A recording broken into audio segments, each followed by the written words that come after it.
Hello friends, welcome back to Karthikeya channel. Friends, India versus England మధ్య మూడో test జరుగుతుంది. ఈ వీడియోలో ఈ మూడో టెస్ట్ డే 3 సమ్మరీ చూద్దాం ఒకసారి. ఇక మ్యాచ్ డీటెయిల్స్లోకి వెళ్తే ఇండియా టూర్ ఆఫ్ ఇంగ్లాండ్. ప్రస్తుతానికి టీమిండియా ఇంగ్లాండ్ టూర్లో ఉంది. ఈ టూర్లో టీమిండియా మొత్తం ఇంగ్లాండ్తో 5 టెస్ట్ మ్యాచ్లు ఆడాల్సి ఉంది. 5 టెస్ట్ మ్యాచ్లు ఆల్రెడీ 2 టెస్ట్ మ్యాచ్లు జరిగిపోయినాయి. ఫస్ట్ టెస్ట్ మ్యాచ్లో ఇంగ్లాండ్ గెలిచింది, సెకండ్ టెస్ట్ మ్యాచ్లో ఇండియా గెలిచింది. ఇప్పుడు మూడో టెస్ట్ మ్యాచ్ జరుగుతుంది. ఈ వీడియోలో ఈ మూడో టెస్ట్ మ్యాచ్ డే 3 సమ్మరీ చూద్దాము. ఈ మూడో టెస్ట్ మ్యాచ్ డే 3 సమ్మరీకి వెళ్ళే ముందు డే 2 వరకు జరిగిన మ్యాచ్ డీటెయిల్స్ చూద్దాము. ఈ మూడో టెస్ట్ మ్యాచ్లో ఇంగ్లాండ్ టాస్ గెలిచి ఫస్ట్ బ్యాటింగ్ చేసింది. ఫస్ట్ బ్యాటింగ్ చేసిన ఇంగ్లాండ్ 387 పరుగులకు ఆల్అౌట్ అయిపోయింది ఫస్ట్ ఇన్నింగ్స్లో. నెక్స్ట్ టీమిండియా ఫస్ట్ ఇన్నింగ్స్లో డే 2 ఆట ముగిసే సమయానికి 145 రన్స్ చేసింది, 3 వికెట్స్ కోల్పోయి. ప్రస్తుతానికి క్రీజ్లో రాహుల్, పంత్ ఉన్నారు. రాహుల్ 53 పరుగులతో ఆడుతున్నాడు, పంత్ 90 రన్స్తో ఆడుతున్నాడు డే 2 ఆట ముగిసే సమయానికి. టీమిండియా డే 3 145 రన్స్ నుంచి స్టార్ట్ చేసింది. ప్రస్తుతానికి క్రీజ్లో కేఎల్ రాహుల్ 53, రిషబ్ పంత్ 19 రన్స్తో ఆడుతున్నారు. ఈ ఫస్ట్ సెషన్లో టీమిండియా పంత్ వికెట్ కోల్పోయింది. పంత్ ఈ మ్యాచ్లో 74 రన్స్ కొట్టి రన్అట్ అయ్యిండు.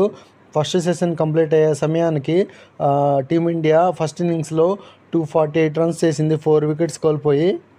ఇంగ్లాండ్ పంత్ వికెట్ తీయడంతో మ్యాచ్ తన వైపు టర్న్ చేసుకుంది. ఎందుకంటే పంత్ చాలా ఇంపార్టెంట్. పంత్ కొంచెంసేపు ఆడుంటే ఇంకొక 50 రన్స్ కానీ కొట్టుంటే టీమిండియా మంచి పొజిషన్లోకి వెళ్ళేది. ఈ third test day 3 first session complete అయింది. ఒకసారి ఫస్ట్ సెషన్ సమ్మరీ చూద్దాము. ఈ ఫస్ట్ సెషన్లో 22.3 ఓవర్స్ వేశారు. 103 రన్స్ చేయగలిగింది టీమిండియా. ఇంగ్లాండ్ 1 వికెట్ తీసింది పంత్ది. టీమిండియా రన్ రేట్ వచ్చి 4.58 ఉంది ఫస్ట్ సెషన్లో. ఈ మూడో టెస్ట్ మ్యాచ్ ఫస్ట్ సెషన్ అయిపోయే సమయానికి టీమిండియా స్కోర్ కార్డ్ ఇది. టీమిండియా ఫస్ట్ ఇన్నింగ్స్లో ప్రస్తుతానికి 248 పరుగులు చేసింది, 4 వికెట్స్ కోల్పోయి. ఈరోజు పంత్ వికెట్ లాస్ అయింది. 74 రన్స్ వద్ద పంత్ అవుట్ అయ్యిండు. ప్రస్తుతానికి కేఎల్ రాహుల్ 98 రన్స్తో ఆడుతున్నాడు. ఇక ఈ మూడో test match day 3 session 2 summary కూడా చూద్దాం ఒకసారి. ఈ సెకండ్ సెషన్లో కేఎల్ రాహుల్ సెంచరీ పూర్తి చేసుకున్నాడు. కేఎల్ రాహుల్ టెస్ట్ కెరీర్లో ఇది 10వ సెంచరీ. మొత్తము 10 సెంచరీస్ను 18 హాఫ్ సెంచరీస్ ఉన్నాయి. మొత్తం 106 ఇన్నింగ్స్లో కేఎల్ రాహుల్కి. ఈ సెషన్లో కేఎల్ రాహుల్ సెంచరీ కొట్టిన వెంటనే అవుట్ అయ్యిండు. కేఎల్ రాహుల్ కరెక్ట్గా 100 కొట్టిన వెంటనే బషీర్ బౌలింగ్లో బ్రూక్ క్యాచ్ ఇచ్చి అవుట్ అయ్యిండు. 5th వికెట్గా అవుట్ అయ్యిండు. కేఎల్ రాహుల్ అవుట్ అయ్యే సమయానికి టీమిండియా స్కోర్ వచ్చి 254 పరుగులకి 5 వికెట్లు కోల్పోయింది. 5th వికెట్గా అవుట్ అయ్యిండు కేఎల్ రాహుల్. ఈ మూడో టెస్ట్ మ్యాచ్లో 2 సెషన్ ఆల్రెడీ కంప్లీట్ అయిపోయినాయి. సెకండ్ సెషన్ యొక్క సమ్మరీ చూద్దాము. సెకండ్ సెషన్లో మొత్తం 25.3 ఓవర్స్ వేశారు. 68 రన్స్ మాత్రం చేయగలిగారు టీమిండియా. 1 వికెట్ కోల్పోయింది. రన్ రేటు 2.67కి వెళ్ళిపోయింది టీమిండియాది సెకండ్ సెషన్లో. ఈ సెకండ్ సెషన్ కంప్లీట్ అయ్యే సమయానికి టీమిండియా యొక్క బ్యాటింగ్ స్కోర్ కార్డ్ ఇది. కేఎల్ రాహుల్ సెంచరీ కొట్టాడు. ఈ సెషన్లో కరెక్ట్గా సెంచరీ కొట్టి అవుట్ అయ్యాడు. పంత్ ఆల్రెడీ ఫస్ట్ సెషన్లో అవుట్ అయ్యాడు 74 రన్స్కి. ప్రస్తుతానికి జడేజా 40 రన్స్తో, నితీష్ కుమార్ రెడ్డి 24 రన్స్తో ఆడుతున్నారు. ప్రస్తుతానికి టీమిండియా సెకండ్ సెషన్ కంప్లీట్ అయ్యే సమయానికి 316 పరుగులు చేసింది, 5 వికెట్లు కోల్పోయి. ఈ సెకండ్ సెషన్ హైలైట్ ఏంటంటే కేఎల్ రాహుల్ అవుట్ అయ్యిండు. అలాగే నితీష్ కుమార్ రెడ్డి, జడేజా మధ్య 6th వికెట్ పార్ట్నర్షిప్ వచ్చి 62 రన్స్ వచ్చింది. Anderson Tendulkar trophy test number 3 day 3 session 3 summary చూద్దాం ఒకసారి. ఇక ఈ మ్యాచ్లో థర్డ్ సెషన్లో టీమిండియా నితీష్ కుమార్ రెడ్డి వికెట్ కోల్పోయింది. నితీష్ కుమార్ రెడ్డి ఈ మ్యాచ్లో 29కి అవుట్ అయ్యిండు. స్ట్రోక్ బౌలింగ్లో స్మిత్ క్యాచ్ ఇచ్చి 6th వికెట్గా అవుట్ అయ్యిండు. నితీష్ కుమార్ రెడ్డి అవుట్ అయ్యే సమయానికి టీమిండియా స్కోర్ వచ్చి 326 రన్స్ విత్ ఫాలోడ్ 6 వికెట్స్. ఈ మ్యాచ్లో జడేజా ఫస్ట్ ఇన్నింగ్స్లో 50 కొట్టిండు. జడేజా కెరియర్లో ఇది 25th half century. Total Jadeja కెరియర్లో 123 ఇన్నింగ్స్లో 25 హాఫ్ సెంచరీస్, 4 సెంచరీస్ ఉన్నాయి. ఈ థర్డ్ సెషన్లో టీమిండియా ఇంపార్టెంట్ జడేజా వికెట్ కోల్పోయింది. జడేజా ఇన్నింగ్స్లో 72 రన్స్ కొట్టి ఓక్స్ బౌలింగ్లో స్మిత్ క్యాచ్ ఇచ్చి అవుట్ అయ్యిండు. జడేజా అవుట్ అయ్యే సమయానికి టీమిండియా స్కోరు 376 పరుగులకి 7 వికెట్ కోల్పోయింది. టీమిండియా బ్యాట్స్మెన్ ఆకాష్ దీప్ ఈమె ఇన్నింగ్స్లో 7 రన్స్కి అవుట్ అయ్యిండు. కార్సే బౌలింగ్లో బ్రూక్ క్యాచ్ ఇచ్చి అవుట్ అయ్యిండు 8th వికెట్గా. ఆకాష్ దీప్ అవుట్ అయ్యే సమయానికి టీమిండియా స్కోర్ వచ్చి 385 runs and 8 wickets.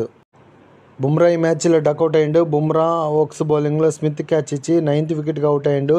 Bumrah out అయ్యే సమయానికి టీమిండియా స్కోర్ వచ్చి 387 రన్స్ అండ్ 9 వికెట్స్. ఇక ఈ టీమిండియా ఫస్ట్ ఇన్నింగ్స్లో ఫైనల్ వికెట్గా వాషింగ్టన్ సుందర్ అవుట్ అయ్యిండు. వాషింగ్టన్ సుందర్ ఆర్చర్ బౌలింగ్లో బ్రూక్ క్యాచ్ ఇచ్చి అవుట్ అయ్యిండు 23 రన్స్ వద్ద. ఫైనల్గా టీమిండియా ఈ మూడో టెస్ట్ మ్యాచ్లో ఫస్ట్ ఇన్నింగ్స్లో 387 పరుగులకు ఆల్అవుట్ అయింది. సేమ్ ఇంగ్లాండ్ కూడా ఫస్ట్ ఇన్నింగ్స్లోనే 387 పరుగులకు ఆల్అవుట్ అయింది. టీమిండియా ఒక్క పరుగు లీడ్లో కూడా లేదు.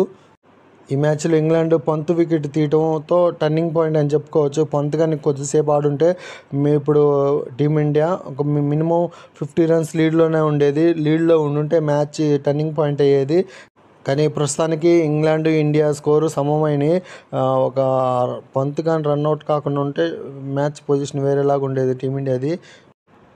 ఈ మూడో టెస్ట్లో టీమిండియా గెలవాలంటే ఇంగ్లాండ్ సెకండ్ ఇన్నింగ్స్లో తక్కువ స్కోరే ఆల్అవుట్ చేసి సక్సెస్ఫుల్గా ఆ రన్స్ని చేజ్ చేయగలగాలి.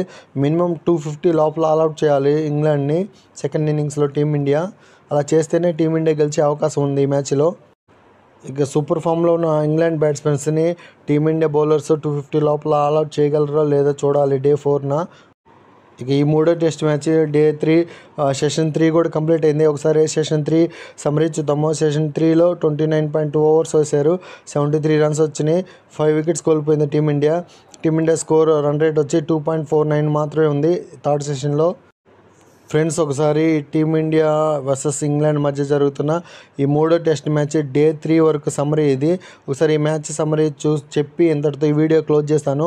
ఈ మ్యాచ్లో ఇంగ్లాండ్ టాస్ గెలిచి బ్యాటింగ్ చేసింది. ఫస్ట్ బ్యాటింగ్ చేసిన ఇంగ్లాండ్ ఫస్ట్ ఇన్నింగ్స్లో 387 పరుగులకు ఆల్అవుట్ అయింది. ఇంగ్లాండ్ బ్యాటింగ్ స్కోర్ కార్డ్ చూస్తున్న హైయెస్ట్ స్కోర్ వచ్చి ఫస్ట్ ఇన్నింగ్స్లో జో రూట్ సెంచరీ కొట్టిండు 104 రన్స్. సెకండ్ హైట్ వచ్చి కార్సే 56 రన్స్. అలాగే టీమిండియా బౌలింగ్ పర్ఫార్మెన్స్ ఫస్ట్ ఇన్నింగ్స్లో బుమ్రా 5 వికెట్లు తీసిండు. నితీష్ కుమార్ రెడ్డి 2 వికెట్లు తీసినాడు. టీమిండియా కూడా ఫస్ట్ ఇన్నింగ్స్లో సేమ్ ఇంగ్లాండ్ లాగే 387 పరుగులకి ఆల్అవుట్ అయింది. టీమిండియా బ్యాటింగ్ స్కోర్ కార్డు చూసుకుంటే ఫస్ట్ ఇన్నింగ్స్లో కేఎల్ రాహుల్ సెంచరీ కొట్టిండు. రిషబ్ పంత్ 74 రన్స్. అలాగే England first innings bowling performance చూసుకుంటే ఓక్స్ 3 వికెట్స్ తీసుకున్నాడు 84 రన్స్ ఇచ్చి. ఆర్చర్ 51 రన్స్ ఇచ్చి 2 వికెట్స్ తీసుకున్నాడు. ఇంగ్లాండ్ ప్రస్తుతానికి సెకండ్ ఇన్నింగ్స్లో జస్ట్ ఒక ఓవర్ మాత్రమే ఆడింది, 2 రన్స్ చేసింది. ప్రస్తుతానికి ఇంగ్లాండ్ ఈ మ్యాచ్లో 2 రన్స్ లీడ్లో ఉంది. ఇంతే ఫ్రెండ్స్ ఈ వీడియో. నెక్స్ట్ ఈ third test match Day 4 summary వీడియోలో మళ్ళీ కలుసుకుందాం. నా వీడియోస్ నచ్చితే లైక్ చేయండి, షేర్ చేయండి, కామెంట్ చేయండి. సబ్స్క్రైబ్ చేసుకోవటం మాత్రం మర్చిపోవద్దు. Thank you for watching. Subscribe.